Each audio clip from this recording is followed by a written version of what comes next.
আর প্রিয় কলিজার বন্ধুরা কেমন আছেন? আমি পাপড়ি কিচেন অ্যান্ড ব্লগ থেকে চলে আসলাম আপনাদের মাঝে একটা রান্নার ব্লগ নিয়ে। রান্নার ব্লগে থাকছে আজকে একদম পেঁয়াজ রসুন ছাড়া সম্পূর্ণ নিরামিষ রেসিপি। এখানে ভেন্ডি দিয়ে মাছের ঝোল, এটা কিন্তু নারকেলি মাছের ঝোল করে নিয়েছি। আর সাথে কিন্তু মজাদার করল্লা ভাজি করে নিয়েছি, তিতা ছাড়া একদম মুসমুসে করল্লা ভাজি। এটা কিন্তু অল্প তেল মশলা দিয়ে। যদি ভিডিওটি আপনারা সম্পূর্ণ ফুল ওয়াশ করেন তাহলে বুঝতে পারবেন যে কিভাবে এরকম সুন্দর করে আমি করল্লাটা মুসমুসে করে ভাজি করে নিলাম। দেখতে যেরকম, খেতে কিন্তু দারুণ লাগে। সঙ্গে ছেলের জন্য বেগুন ভেজে নিয়েছি। ছেলে করল্লা খায় না, যতই তিতা ছাড়া হোক ছেলে করল্লা খায় না। নমস্কার বন্ধুরা, সবাই কেমন আছেন? আমি পাপড়ি চলে আসলাম আপনাদের মাঝে। এই যে মাছ ভাজি করব। দেখুন, পাপড়ি কিচেন অ্যান্ড ব্লগ থেকে চলে আসলাম, তার কারণ এখানে আমি মাছ কিন্তু আনার পরে কেটে ধুয়ে ম্যারিনেট করে রেখে দিই। এখানে দিয়ে দিচ্ছি তেল। এখন এটা করে তেলের ভিতরে ঢুকে নেব। এভাবে হয় কি, যদি আমি কেটে কেটে মেখে রেখে দিই তাহলে আমার হচ্ছে রান্না করতে সুবিধা হয়। এখানে আমি 6 পিস মাছ ভেজে নিচ্ছি। তবে একদম সুন্দর করে ভেজে নেবো বন্ধুরা, সঙ্গে থাকুন। বন্ধুরা, মাছটা খুব সুন্দর করে উল্টে দিচ্ছি, দেখছেন তো কত সুন্দর উল্টে যাচ্ছে। আর এটা কিন্তু সামুদ্রিক মাছ, সামুদ্রিক, এটা সুরমা মাছ, অনেকে বলে নারকেলি মাছ, তা বলতে পারেন নারকেলি মাছ। এটা যত পুষ্টিগুণ আছে সেটার কিন্তু কোনো শেষ নেই। নারকেলি মাছে আছে ডায়াবেটিসকে কমায়, প্রেশারকে নিয়ন্ত্রণ রাখে এবং এর উপকারিতার কোনো শেষ নেই। আমাদের যারা ফ্যাটি লিভার আছে তাদেরকে কমাতে সাহায্য করে। প্রচুর ক্যালসিয়াম আছে। তবে মাছটা দেখতে মনে হয় একদম নরম, কিন্তু এটা ভাজার পরে একদম শক্ত হয়ে যায়। মাছটা ভেজে কিন্তু এখন সুন্দর করে ভেজে নিচ্ছি, আর জালটা কিন্তু কমিয়ে মাছটা ভেজে নিচ্ছি। একটা মাছও কিন্তু একদম ভেঙে যায়নি। দেখতে তো পাচ্ছেন যে কত সুন্দর পারফেক্টভাবে আমার মাছটা ভাজা হয়েছে।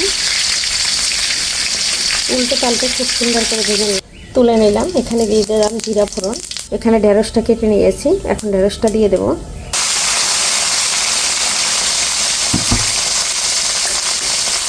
বন্ধুরা, এই যে ঢেঁড়সটা একটু ভেজে নিলাম, এখন আমি এখানে হলুদ লবণ মরিচ দিয়ে দেবো। আর একদম গরমের অল্প মশলা দিয়ে রান্না, আর এখানে শুধু একটু হলুদ মরিচই ব্যবহার করব।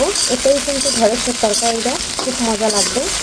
আর এখানে আছে যে মাছ, এই মাছটা থেকে আছে ইলিশ মাছের গন্ধ। মনে হবে যে আমরা ইলিশ মাছ দিয়ে ঢেঁড়স খাচ্ছি। তবে ঢেঁড়সটা যাতে লোড না হয় এর কারণে আমি একটু ভেজে নিলাম। আর এখানে কিন্তু খুব সুন্দর করে শুধু বোটা আর লেজাটা কেটে নিয়েছি। আর এই ঢেঁড়সটা এভাবে রান্না করলে সবাই একদম কেটে কেটে খেয়ে নেবে। আমার ছেলের ভীষণ প্রিয় খাবার। একটু ভিনেগার গুঁড়ো দিয়ে দিচ্ছি। বন্ধুরা, হলুদ মরিচ লবণ একসাথে দিচ্ছি, তাই ভিনেগার গুঁড়োটা একটু হলুদ হয়ে গেছে। এখানে হলুদ মরিচ লবণ সব কিছু পারফেক্টভাবে দিয়ে দিয়েছি। এখানে আমি যে জলটা ব্যবহার করবো সেটা গরম জল একটু দিয়ে মশলাটা খুব সুন্দর করে কষিয়ে নিচ্ছি। এখন দিয়ে দিলাম গরম জল। মশলাটা কিন্তু আমার কষানো হয়ে গেছে। আমি কিন্তু ঢেঁড়সের একটু ঝোল ঝোল রান্না করব একদম। আর এই ঝোলটা দিয়েই ভাত খাওয়া হয়ে যাবে। আমার ছেলে ভীষণ পছন্দ করে। আজকে কিন্তু বন্ধুরা দেখতেই পারছেন এই গরমে এভাবে অল্প মশলা দিয়ে আমাদের খাওয়াটা কত ভালো। তরকারিটা কিন্তু একদম ফুটে উঠেছে। এই পর্যায়ে দিয়ে দেবো মাছ। মাছগুলো দিয়ে 2 মিনিট রান্না করে নেব, তাহলে কিন্তু আমার ঢেঁড়সের ঝোল হয়ে যাবে।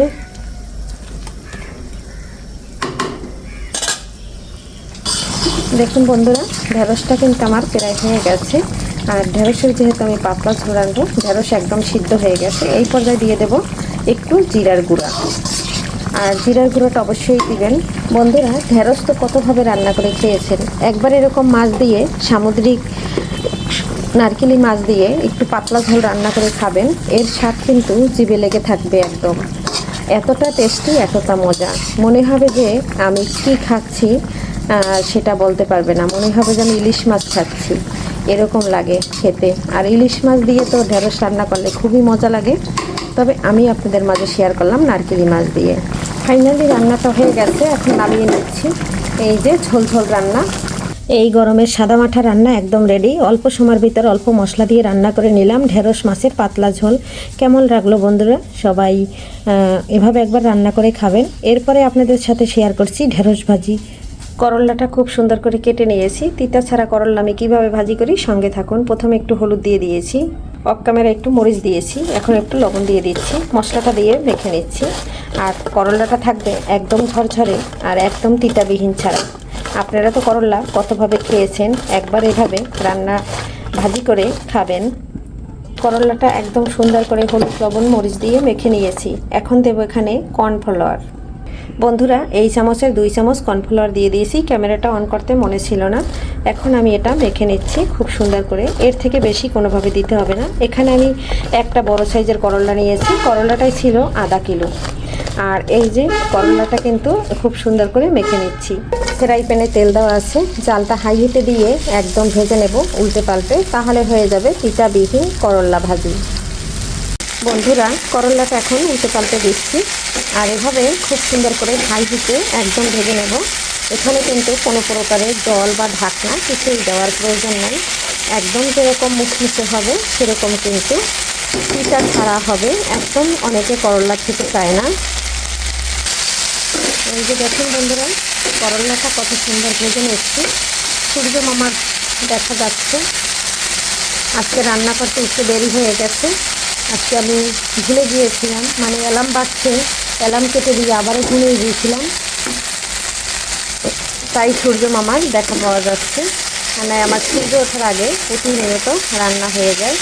আর আজকে মনে হয় কড়া করে রোদ্দুর হবে, কারণ 4 তারিখ তো শেষ হয়ে গেল মেয়ের। 4 তারিখ পর্যন্ত বন্যার ডেট ছিল, তার জন্য প্রচুর ঝড় বৃষ্টি ছিল প্রতিদিন। এই যে দেখুন, ভীষণ সুন্দর একদম করল্লাটা কিন্তু উল্টে পাল্টে ঝরঝরা করল্লা, অল্প তেলে একদম ভাজা হয়ে যাবে তিতাবিহীন করল্লা। বন্ধুরা, এই যে দেখুন, করল্লাটা কিন্তু আমার প্রায় ভাজা হয়ে গেছে। আর একটা করল্লা আপনাদের দেখিয়ে দিচ্ছি, সিদ্ধ হয়ে গেছে। আর একদম অল্প সময়ের ভিতরে এভাবে অল্প তেল দিয়ে ভাজা হয়ে যায়। এখন এর ভিতরে আমি কয়েকটা আস্তা মরিচ মাঝখান থেকে ভেঙে দিয়ে দিচ্ছি। অনেকে করল্লা ভাজির সাথে মরিচ খেতে পছন্দ করে, আমার কিন্তু ভীষণ ভালো লাগে। মরিচটা ভেঙে দিয়ে দিয়েছি। আর জালটা কিন্তু আমি হাই হিটে রেখেছি, জালটা কিন্তু কমানো যাবে না, তাহলে কিন্তু এটা ঢাকনা দিয়ে ঢাকলে তিতা লাগবে। আর ঢাকনা দিয়ে ঢেকে করল্লা ভাজলে অনেকটা তিতা লাগে, কালারটাও নষ্ট হয়ে যায়। আর এভাবে একদম তিতাবিহীন করল্লা। বন্ধুরা, আমি কীভাবে করল্লার রেসিপিটা আপনাদের সাথে শেয়ার করলাম, অবশ্যই আপনারা দেখবেন যে এভাবে ভেজে একটু তিতাও লাগে না। যারা করল্লা খায় না তারাও কিন্তু খাবে। তবে দুঃখের বিষয়, তিতা না থাকলেও আমার ছেলে খায় না, এটা আমার বড় কষ্ট। যতটুকু তেল দিয়েছিলাম তেলটা কিন্তু একদম ছেড়ে দিয়েছে। এখন আমার করল্লাটা কিন্তু মোটামুটি ভাজা হয়ে গেছে আর করল্লাটা পুরোটা সিদ্ধ হয়ে গেছে। তবে আজকে যে পদ্ধতিতে আপনাদের করল্লা ভাজাটা দেখালাম, সেই পদ্ধতিতে একবার হইলে আপনারা করল্লাটা ভেজে নেবেন। যারা একদম করল্লা খেতে চায় না তারা কিন্তু খেয়ে নেবে।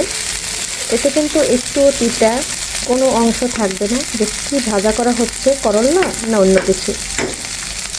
করল্লাটা কিন্তু উল্টে পাল্টে খুব সুন্দর করে একদম ঝরঝরা করে ভেজে নিলাম। একটার সাথে কিন্তু একটা লেগে নাই আর একদম পারফেক্টভাবে ভাজা হয়ে গেছে। আমরা সবাই জানি করল্লাটা যদি বেশি ভাজা হয় এর পুষ্টিগুণ চলে যায়।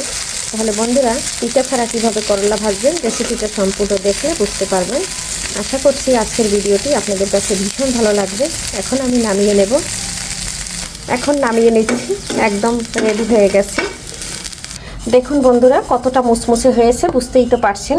এর থেকে আর ভেঙে কি দেখাবো, গরম আছে তাই দেখাচ্ছি না।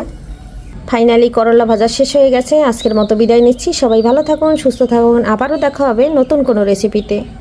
সবাইকে আগামী ভিডিও দেখার আমন্ত্রণ জানিয়ে এখানে বিদায় নিচ্ছি। Bye bye.